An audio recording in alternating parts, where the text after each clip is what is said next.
Another breaking update when we speak of President Trump, because here is the Pakistani Prime Minister Sharif, the army chief or the failed field marshal, Asim Munir, holding a closed-door meeting with President Trump. And Pakistani Prime Minister and President Trump are holding this meeting at the White House in his Oval Office visit, and joined by the Pakistani army chief as far as showing the US-Pakistan relations a sign of revival. Well, recently, Rishabh, there have been multiple meetings where both the Pakistani Prime Minister and their Field Marshal have traveled to the US and have met President Trump.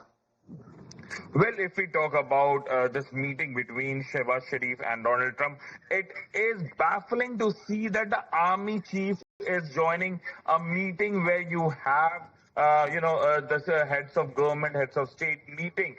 We do not have any such precedents anywhere else in the world where you find that army chief is accompanying prime minister, democratically elected, quote unquote, supposed democratically, elected prime minister being accompanied by army chief, because one only understands that it is army, the establishment in Pakistan, who takes the call, and the US now very categorically know this, and that's the reason that yes, for the sake of democracy, they are meeting Shehbaz Sharif, but the main person in that meeting who is meeting Donald Trump is Asim Munir, and this is not the first time. This would be at least the third visit for Asim Munir since Operation Sindoor, and second meeting for him since then with Donald Trump. So it would be interesting to see what the now the readouts talk about.